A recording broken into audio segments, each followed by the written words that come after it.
Dans cet épisode, je vous présente une seconde peinture du siècle d'or néerlandais. La première était la nature morte du premier épisode.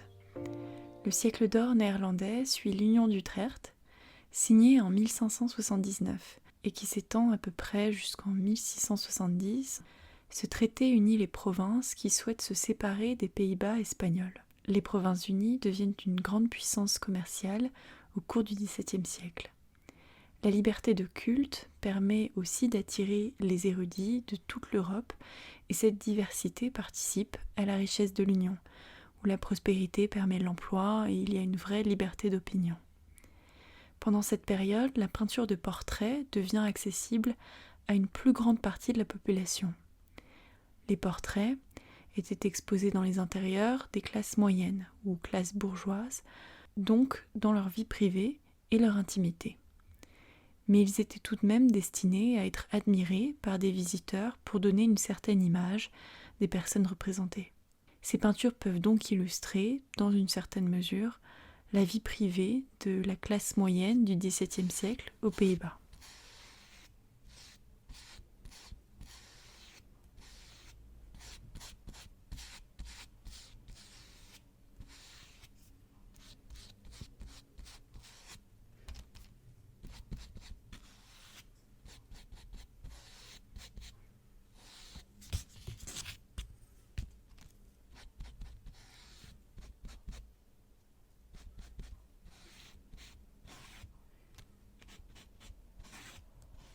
La peinture que j'ai choisie est exposée au Rijksmuseum. Elle a été peinte par Frans Hals vers 1622. Il était courant de peindre des portraits de mariage, mais en règle générale, le couple était séparé avec un portrait du mari et un portrait distinct de l'épouse. Dans ce portrait, le mari et l'épouse, probablement Isaac Abraham Massa et Beatrix van der Laan, sont assis l'un à côté de l'autre, mais ce n'est pas inapproprié puisque la jeune femme met en évidence son alliance à l'index de sa main droite. La pose est tout de même inhabituelle. Le peintre était peut-être un ami du couple, ce qui expliquerait la liberté de la représentation un peu décontractée. Frans Hals a étudié le visage des époux, puis il a composé dans son atelier le reste de la composition. Les traits des visages sont peints avec précision, ils sont expressifs, et par exemple les cheveux de l'épouse sont minutieusement représentés. On voit les coups de brosse et le détail du cheveu.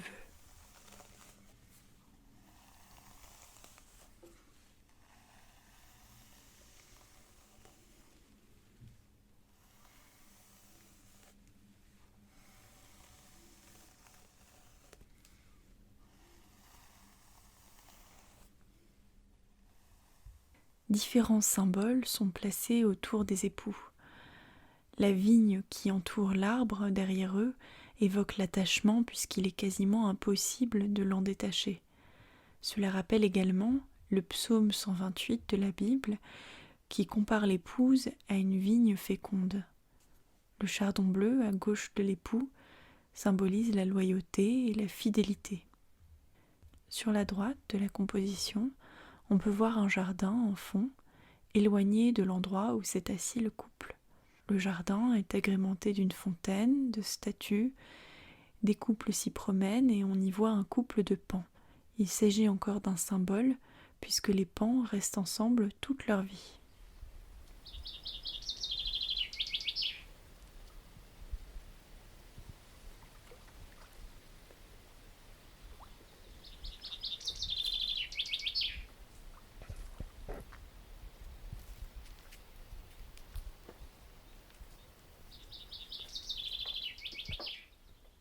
Les portraits sont avant tout des images construites par un artiste. Ils ont donc une nature artificielle. De nombreux symboles sont ajoutés, comme nous avons pu le voir, afin d'illustrer la vie privée des personnes et donner un sens plus profond à leur portrait. Le portrait est également un marqueur social, et cela se voit notamment dans les costumes des deux époux. Le grand col porté par l'épouse est appelé une fraise. Il s'agit d'un élément de costume répandu dès le dernier quart du XVIe siècle et qui a évolué dans les pays et au fil des années.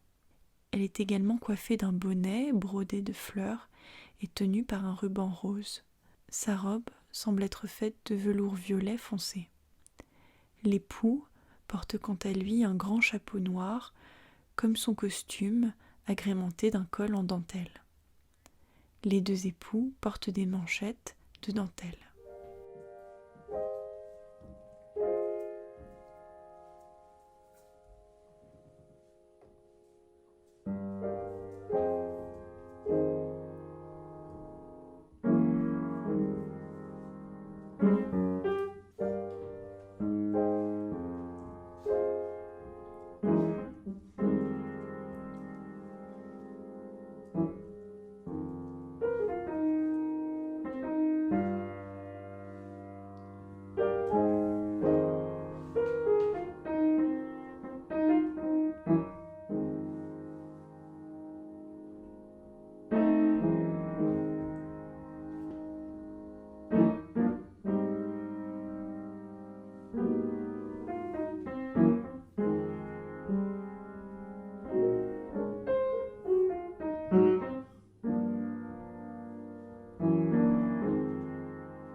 Au XVIIe siècle, la bourgeoisie, qui s'était enrichie, cherchait à adopter les codes vestimentaires de la noblesse, et la noblesse, pour s'en distinguer, recherchait des matériaux encore plus précieux, et aussi montrait sa richesse en changeant de vêtements plus régulièrement. D'un point de vue sociologique, il ne s'agit donc pas vraiment de représenter la vie privée de la classe moyenne néerlandaise du XVIIe siècle, parce qu'elle a choisi la façon d'être représentée et l'image donnée aux spectateurs. Mais cela prouve que cette classe sociale forme une société basée sur les apparences. Ce type de portrait serait donc des mises en scène de vie privée qui permettraient une certaine représentation à l'époque et qui laissent un champ d'interprétation vaste aujourd'hui.